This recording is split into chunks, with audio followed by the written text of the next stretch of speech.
jamaah yang dimuliakan Allah Subhanahu wa taala, biasanya yang paling rentan kita terjerembab perbuatan dosa sosial atau dosa sesama kita itu adalah dosa lisan. Dosa lidah. Ada dua bentuk dosa lidah.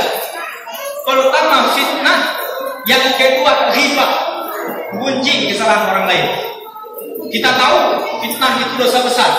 Mungkin Bapak Ibu ya takut kalau kita memfitnah orang lain. Apa itu fitnah, Bu? Bahasa kita sederhananya, menuduh orang melakukan sesuatu yang tidak dilakukannya. Mengada-ada. Itu fitnah namanya. Dan dengan sengaja kita memfitnah itu. Ya. Sedangkan fitnah lebih kejam dari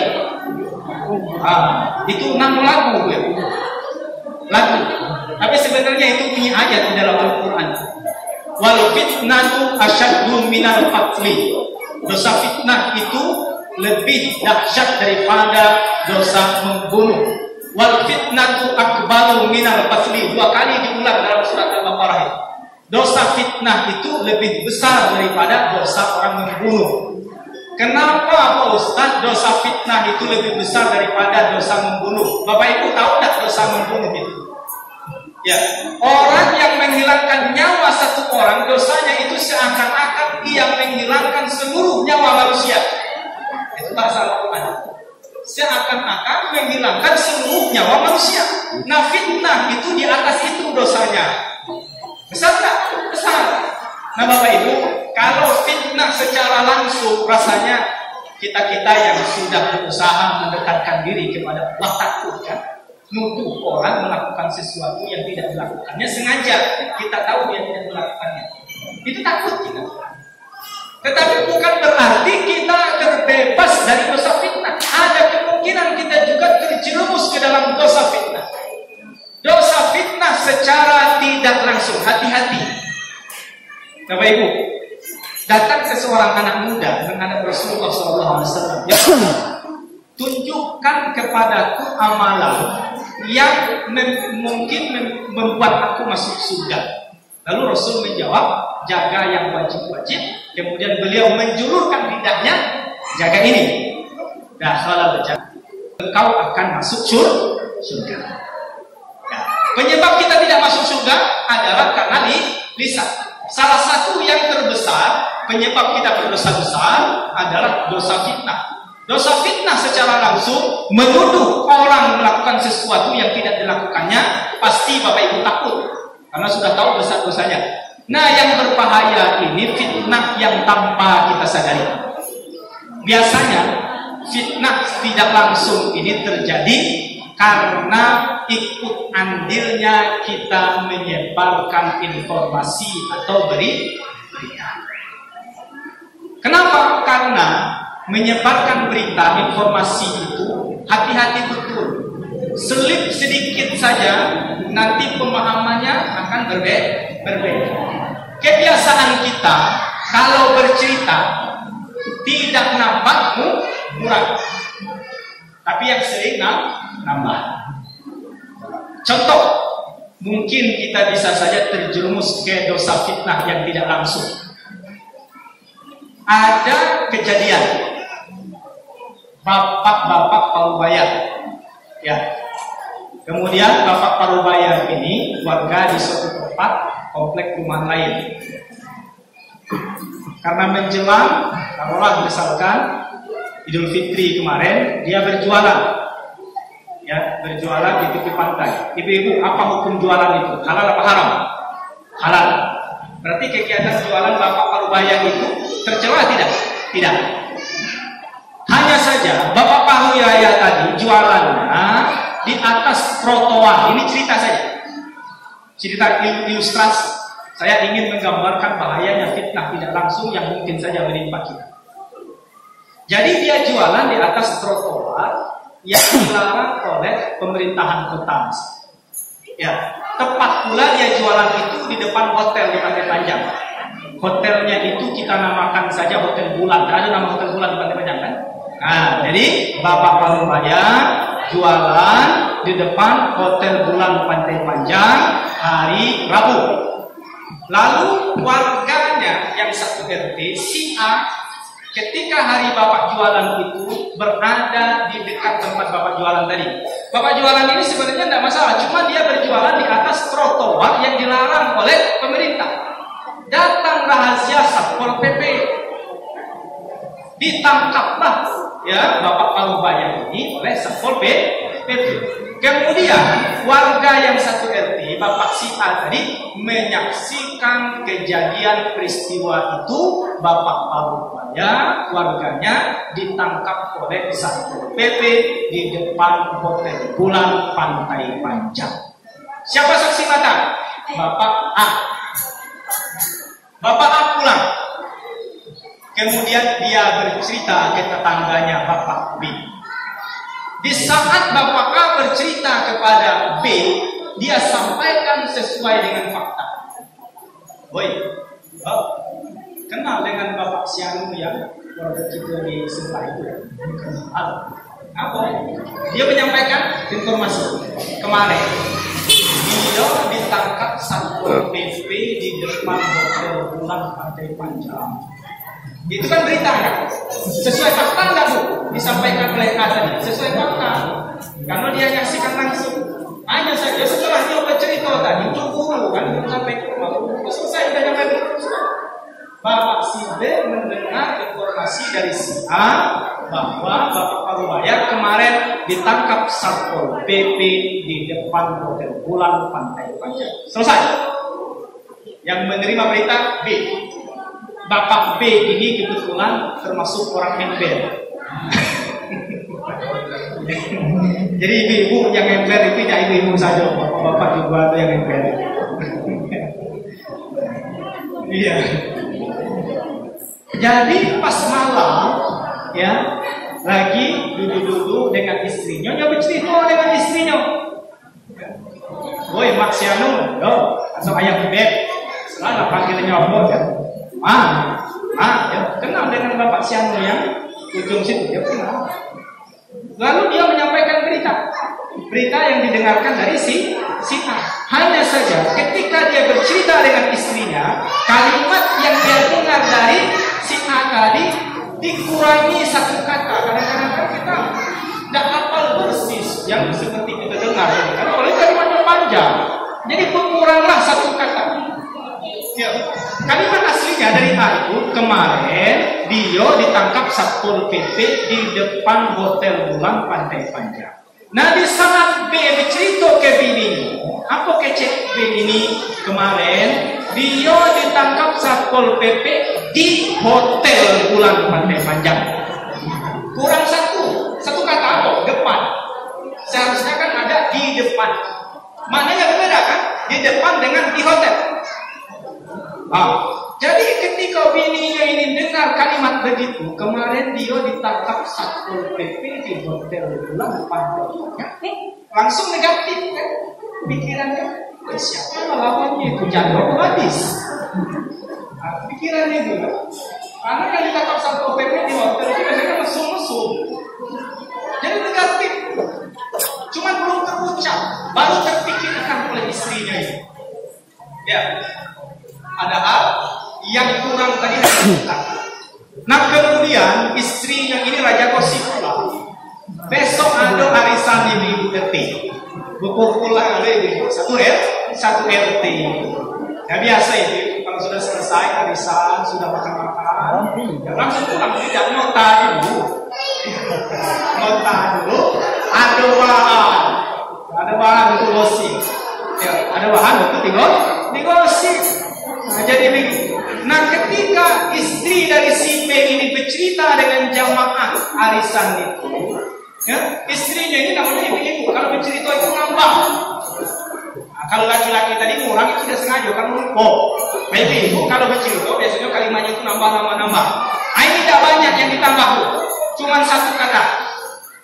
Yang dia dengar dari B suaminya tadi, kemarin dia ditangkap Satpol PP di Hotel Bulan Pantai Panjang. Ketika istrinya ini bercerita dengan anggota arisannya itu, kalimatnya ditambah satu kata. Woi ibu, kenal tak dengan laki sian itu? Lalu dia bercerita, ditambahnya satu kata. Woi malam kemarin,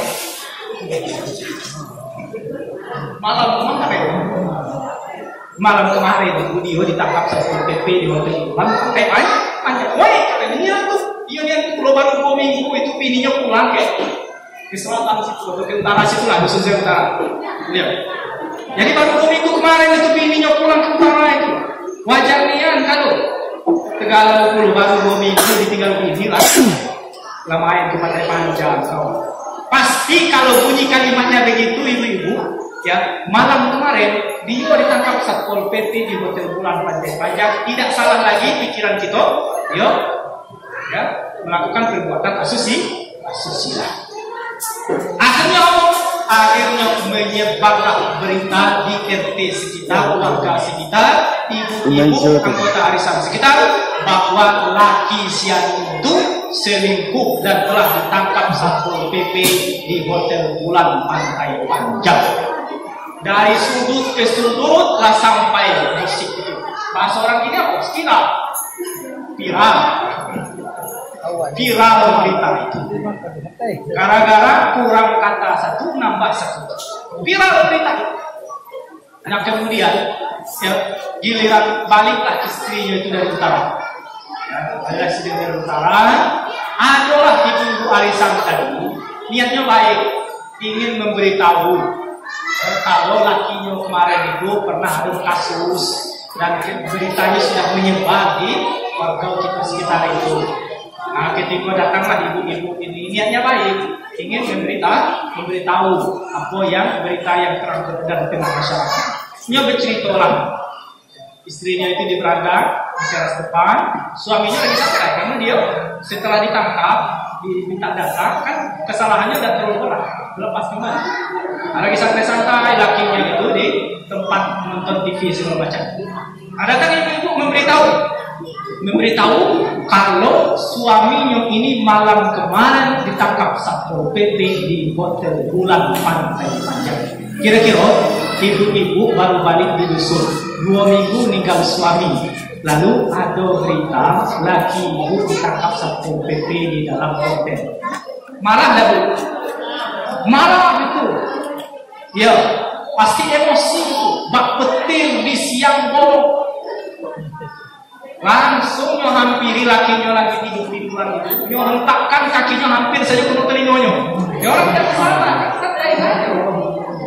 Nyo hentak hampir kena telinga laki.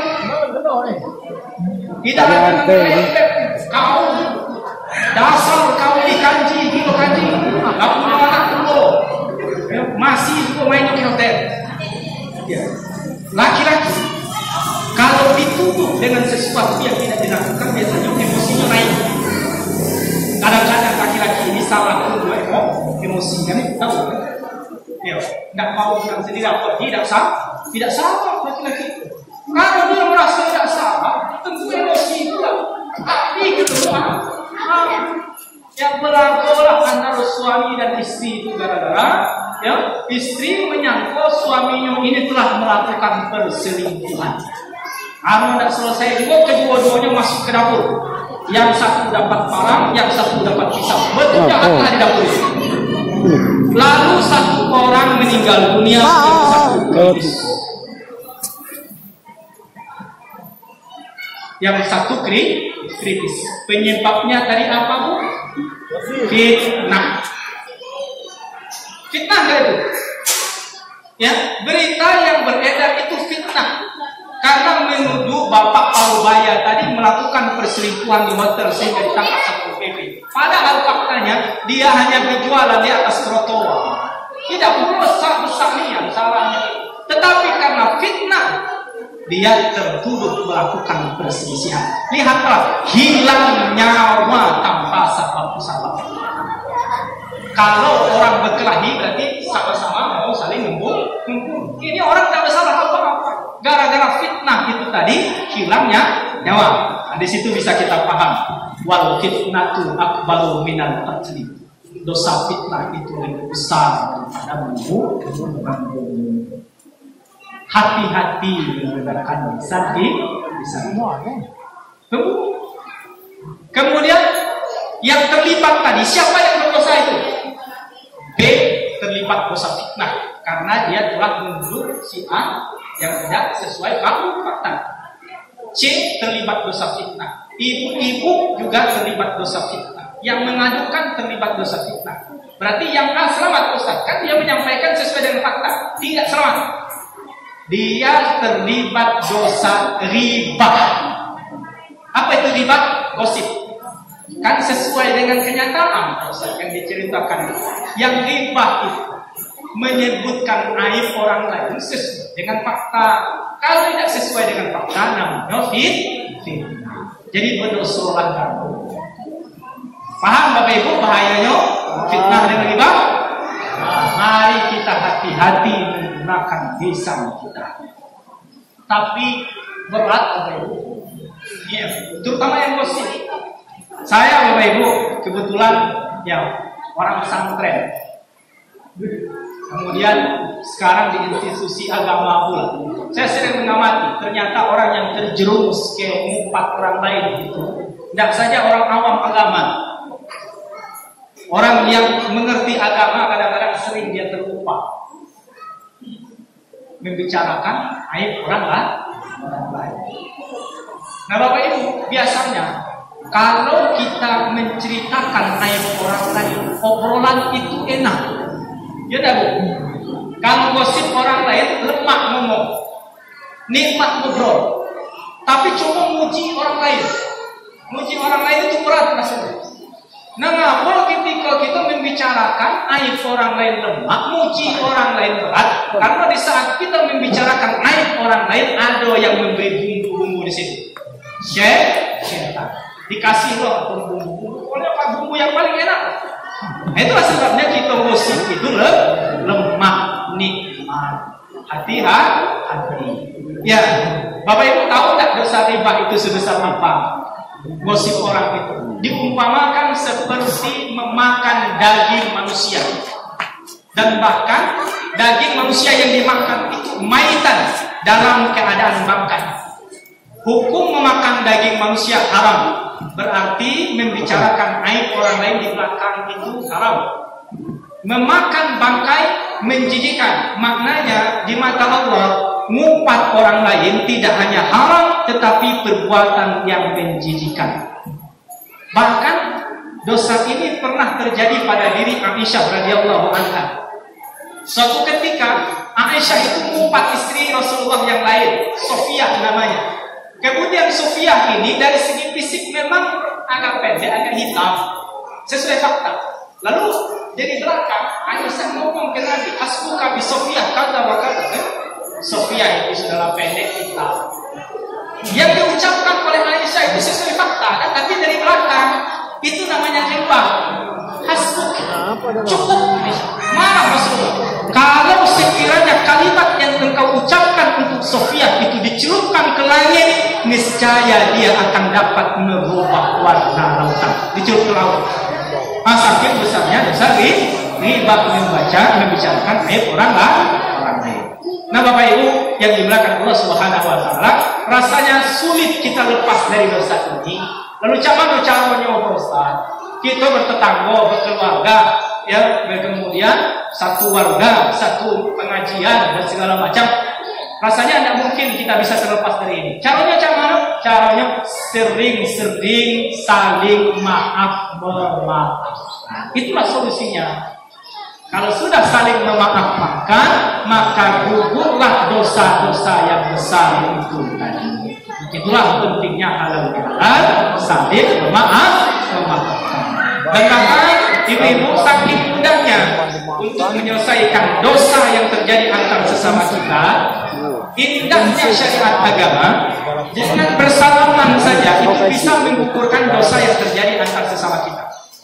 Ada sahih ya di pengajian sama bapak-bapak, kami sering kadang-kadang ngumpul habis maghrib sampai isya itu sering saya sampaikan hadis ini. Ma min muslimaini yaltaqiyani, tidaklah dua orang muslim bertemu fayatasafahani, lalu dia bersalam-salaman, illa ghufirallahu lahuma qabla an yatafarraqa, kecuali Allah akan mengampuni dosa yang terjadi antara keduanya sebelum mereka itu berpisah. Mudah tak menyelesaikan? Mudah. Nah, jadi ketika kita bertemu, saling salam-salaman. Cuma diniatkan dalam salam-salaman itu untuk kita saling memaafkan kalau ada kesalahan-kesalahan yang terjadi antara sesama kita. Ini yang berat kita jaga. Kalau dosa sama Allah Subhanahu wa taala urusan masing-masing. Malam saja kita menangis, kita meleleh air mata, selesai dosa kita ingat Allah. Tapi dosa sesama, kalau belum kita menyelesaikannya sampai mati itu tidak akan Allah selesaikan, nanti akan berlanjut urusan itu ke akhir. Ibu-ibu yang dimuliakan Allah Subhanahu wa taala, demikian. Karena sebentar lagi kita akan sholat asar, persiapan juga. Mungkin ini yang akan saya sampaikan kesempatan ini. Mari sama-sama di sini dalam rangka meminta maaf dan menerima maaf. Jangan cicil, minta maaf mau dimaafkan mau, tapi memaafkan orang lain tidak mau cicil namanya. Tidak boleh.